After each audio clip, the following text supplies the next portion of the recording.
नमस्कार दोस्तों, आप सभी का स्वागत है हमारे आर्ट स्टडी से जुड़े चैनल सरस्वती एकेडमी में।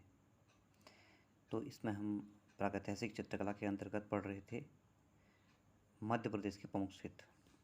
तो मध्य प्रदेश के प्रमुख क्षेत्र में आता है सबसे पहले पंचमढ़ी। पंचमढ़ी महादेव पर्वत श्रृंखला में अवस्थित है। पंचमढ़ी के आसपास 5 मील के घेरे में 50 के करीब दरियाँ या गुहाएँ हैं। गुफाओं को दरियाँ भी कहा जाता है लोकल लैंग्वेज में। इन सभी गुहाओं में अति महत्वपूर्ण प्रागैतिहासिक चित्र प्राप्त हुए। प्रागैतिहासिक चित्र में जो पंचमढ़ी में प्राप्त हुए हैं, इन चित्रों को प्रकाश में लाने का श्रेय D.H. गार्डन नामक विद्वान को जाता है। D.H. गार्डन पंचमढ़ी क्षेत्र को प्रकाश में लाए तो D.H. गार्डन। D.H. गार्डन ने सन 1936 में पंचमढ़ी के चित्रों के संबंध में रेखा चित्रों का और फलक चित्रों का एक विशद लेख प्रकाशित किया। क्वेश्चन ये भी आ सकता है कि पंचमढ़ी के चित्रों का और एक फलक चित्रों का लेख गार्डन ने कब प्रकाशित किया? तो 1936 में। इस लेख में गार्डन ने 19 से अधिक शिलाओं एवं गुफाओं की खोज की। इनके साथ साथ उन्हें कुछ अभिलेख भी प्राप्त हुए। गार्डन महोदय ने पंचमढ़ी से प्राप्त अभिलेखों के आधार पर इन गुफाओं का निर्माण काल 9वीं शताब्दी निर्धारित किया है। यहीं पर महादेव पर्वत के चारों ओर अवस्थित इमली खोह में सांभर के आखेट का दृश्य अंकित है। पंचमढ़ी में ही माड़ादेव गुफा है कि छत पर शेर के आखेट का दृश्य और महादेव बाजार में विशालकाय बकरी का चित्र प्राप्त हुआ है। तो ये क्वेश्चन बहुत बार पूछा भी गया है और फिर आ सकता है कि शेर का आखेट का दृश्य पंचमढ़ी कहाँ चित्रित है? तो माड़ादेव गुफा। और विशालकाय बकरी का चित्र प्राप्त हुआ है तो महादेव बाजार से। ये सब गुफाओं के नाम हैं। और पंचमढ़ी में जो क्षेत्र प्रमुख हैं वह हैं लश्करिया खोह, सोनभद्रा, जम्बूद्वीप, नींबू भोज, बनियाबेरी, माड़ादेव, नकिया, झलाई आदि स्थानों पर अनेक चित्रित शिलाश्रय गुफाएं प्राप्त हुई हैं। पंचमढ़ी में पशु तथा पक्षी के चित्रों के अतिरिक्त सशस्त्र युद्ध दृश्यों, आखेट तथा नृत्य वादन के चित्र मिलते हैं। इसके अलावा दैनिक जीवन के दृश्य भी अंकित हैं। पंचमढ़ी में प्रायः 3 श्रेणियों में चित्र दिखाई देते हैं। तो पंचमढ़ी में 3 श्रेणियों में चित्र दिखाई देते हैं। ये कौन कौन सी श्रेणियाँ हैं? इसमें है, पहला है प्रथम स्तर। प्रथम स्तर में तख्तीनुमा और डमरूनुमा आकृतियों को बनाया गया है। मतलब बहुत एक बेसिक लेवल है वो। इनमें इन आकृतियों के शारीरिक गठन को लहरदार रेखाओं में दिखाया गया है। लाल गेरू तथा पीले रंगों का अधिकांशतः प्रयोग है। द्वितीय स्तर के चित्रों में रूप विन्यास, बेडोल, ओजपूर्ण तथा असंतुलित आकृतियों का प्रयोग है। मतलब इसमें जो है बहुत संतुलित तरीके से चित्रकारी नहीं की गई है। रूप विन्यास बेडोल है, ओजपूर्ण है लेकिन असंतुलित है। इस स्तर में आकृतियों का केवल शिकारी रूप अंकित है। मतलब मानव का शिकारी रूप यहाँ पर अंकित है द्वितीय स्तर में। तृतीय स्तर में आकृतियाँ स्वाभाविक हैं। कुछ चित्र आम घरेलू जनजीवन और समाज जीवन से बनते हैं। हाँ, तृतीय स्तर समाज जीवन से ही मनाता है, समाज जीवन से संबंधित हैं। इस स्तर के चित्रों में आखेट के लिए प्रस्थान करते, शहद एकत्र करते, घुड़सवार योद्धा और वाद्य यंत्र को बजाते हुए तथा वादक, शस्त्रधारी सैनिक इत्यादि को दिखाया गया है। तो यहाँ पर ध्यान देने वाली बात यह है कि कभी भी प्रश्न आ सकता है कि आखेट के लिए प्रस्थान करते हुए, शहद एकत्र करते हुए, घुड़सवार योद्धा, वाद्य यंत्रों को बजाते हुए वादक, शस्त्रधारी सैनिक आदि चित्र कहाँ पाए गए हैं? तो ये सब चित्र पंचमढ़ी में पाए गए हैं। इन चित्रों के रंग कुछ काले तथा सफ़ेद हैं, जिन्हें बाहर से लाल रंग की रेखा में आकृतिबद्ध किया गया है। अब मध्य प्रदेश रीजन के अंतर्गत दूसरा क्षेत्र आता है पहाड़गढ़। ग्वालियर से 150 किमी दूर मोरेना जिले में पहाड़गढ़ के निकट आसन नदी के तट पर एक घाटी में लगभग 10,000 ईस्वी पूर्व से लेकर 100 वर्ष पूर्व के मध्य की गुफाएं व शिलाश्रय प्राप्त हुए हैं। 15,000 वर्ग मील क्षेत्र में फैली ये गुफाएं मधुमक्खियों के छत्तों से भरी हुई हैं, क्योंकि ये निर्जन प्रदेश है और दुर्गम पहाड़ियों पे ही मधुमक्खियां ज़्यादातर छत्ते बनाती हैं, तो यहाँ मधुमक्खियों के छत्तों की भी प्रधानता है। मानवाकृतियाँ घोड़े, हाथियों, तीर, भालों तथा धनुषों से युक्त दिखाई गई हैं। तो मानवाकृतियाँ घोड़े, हाथियों, तीर, भालों तथा धनुषों से युक्त कहाँ दिखाई गई हैं? पहाड़गढ़ में दिखाई गई है। पहाड़गढ़ की गुफाएं कितने वर्ग मील क्षेत्र में फैली हुई हैं? 1500 वर्ग किलोमीटर क्षेत्र में फैली हुई है। और पहाड़गढ़ के चित्र कब से कब तक माने गए हैं? 10,000 ईस्वी पूर्व से 100 वर्ष ईसा पूर्व के मध्य के माने गए हैं। पहाड़गढ़ कहाँ है? ग्वालियर से 150 किलोमीटर दूर मोरना जिले में स्थित है।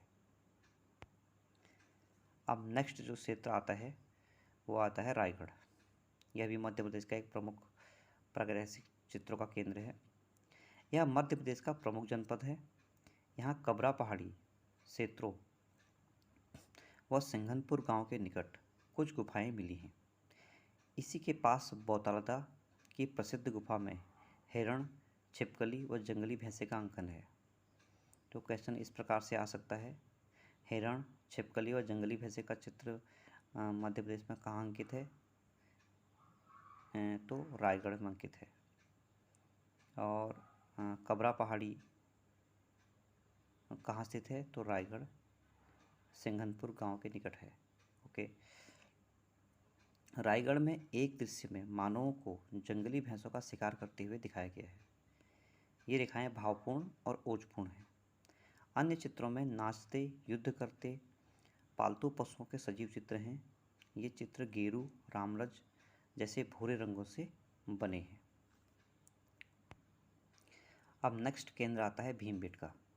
भीमबेटका बहुत ही फेमस है और इससे हमेशा हर टीजीटी या पीजीटी एग्जाम में क्वेश्चन आते ही हैं। भीमबेटका की खोज का श्रेय उज्जैन विश्वविद्यालय के प्रोफेसर वी.एस. वाकणकर को है।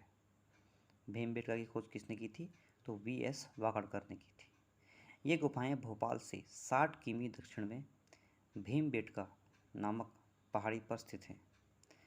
होशंगाबाद से भोपाल की ओर जाने वाली रेलवे लाइन पर बरखेड़ा तथा उद्वेदलागंज स्टेशनों के मध्य स्थित है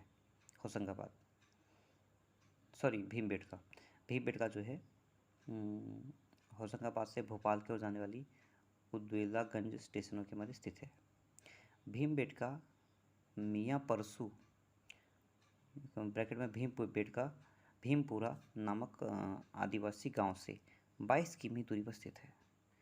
भीमबेटका जो है मियाँ परसू या भीमपुरा आदिवासी गांव से 20 किमी की दूरी पर स्थित है। यहाँ से प्रस्तर सामग्री प्राप्त हुई है जो कि 30,000 ईस्वी पूर्व से 10,000 ईस्वी पूर्व की है। तो जो भीमबेटका में जो शिलाश्रय या चित्र प्राप्त हुए हैं ये कहाँ से कब तक के हैं? पूर्व पाषाण काल से लेकर मध्य पाषाण काल के, क्योंकि पूर्व पाषाण काल का समय है 30,000 ईस्वी पूर्व से 25,000 ईस्वी पूर्व और मध्य पाषाण काल है 25,000 ईस्वी पूर्व से आपका 5,000 ईस्वी पूर्व। तो जो है दोनों काल के हैं ये। भीमबेटका पहाड़ी पर 30,000 से 10,000 ईस्वी पूर्व है, इसमें करेक्ट कर लो बेटा। यस, 30,000 ईस्वी पूर्व से जो मध्य पाषाण काल है वो है 25,000 ईस्वी पूर्व से 10,000 ईस्वी पूर्व। ओके, तो भीमबेटका पहाड़ी पर लगभग 600 प्राचीन गुफाएं प्राप्त हुई हैं। यहाँ करीब 275 गुफाओं में आज चित्रों के अवशेष प्राप्त हैं। वर्तमान में जो भी समय के साथ जैसे कि होता ही है वो भी स्पॉइल हो रहे हैं, नष्ट हो रहे हैं। यहाँ एक विशिष्ट चित्र संसार रचा गया है।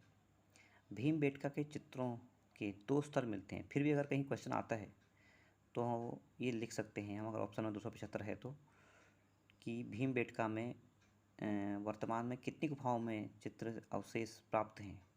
तो 275 गुफाओं में चित्रों के अवशेष प्राप्त हैं।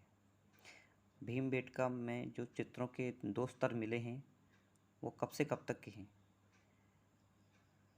वो 2 स्तर मिले हैं 8000 ईस्वी पूर्व से 15000 ईस्वी पूर्व तक के। ठीक है, उसमें जो प्रथम स्तर है उसमें किस तरह के चित्र हैं? भीमबेटका में जो प्रथम स्तर है उसमें शिकार नृत्य, हिरण, बारहसिंगा, सूअर, रीछ, जंगली भैंसे, घोड़े, हाथी एवं अस्त्रधारी घुड़सवारों के चित्र प्राप्त हैं। द्वितीय स्तर के चित्रों पर मानव जानवरों के साथ मित्र के रूप में दिखाया गया है। जब मानव ने खेती और पशुपालन के लिए तरीके समझ लिए थे तो प्रथम स्तर के चित्रों में क्या कहते हैं, जानवरों को मानव के मित्र के रूप में दिखाया गया है।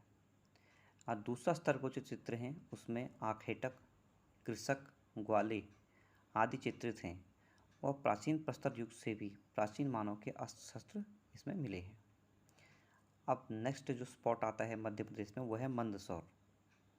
मंदसौर जिले में मोरी नामक स्थान पर मिले गुफा चित्र प्रसिद्ध हैं। मंदसौर में गुफा चित्र कहाँ से प्राप्त हुए? मोरी नामक स्थान से।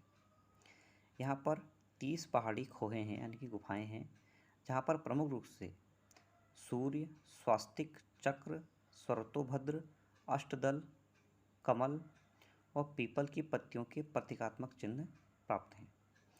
तो मेनली यहाँ स्वास्तिक का चित्रण हुआ है। तो स्वास्तिक के चिन्ह ये आया है कई बार एग्जाम में कि स्वास्तिक के चिन्ह कहाँ से प्राप्त हुए हैं, तो मंदसौर से प्राप्त हुए हैं।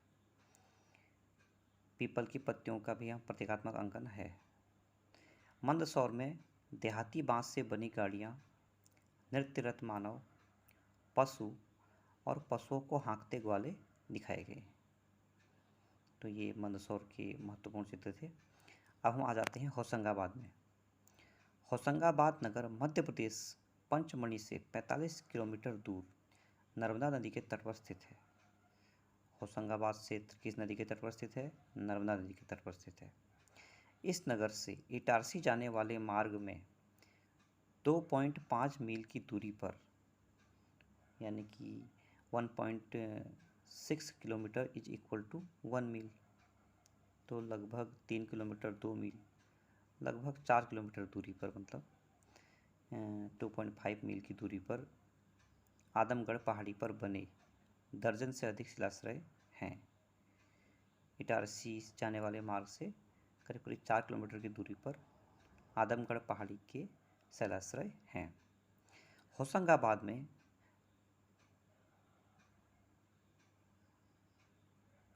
के शिलाश्रय हैं। ठीक है, होशंगाबाद में जंगली भैंसे, घोड़े, हाथी सवार, अस्त्रधारी घुड़सवारों के दल चित्रों में रेखाओं की पुनरावृत्ति अद्भुत है।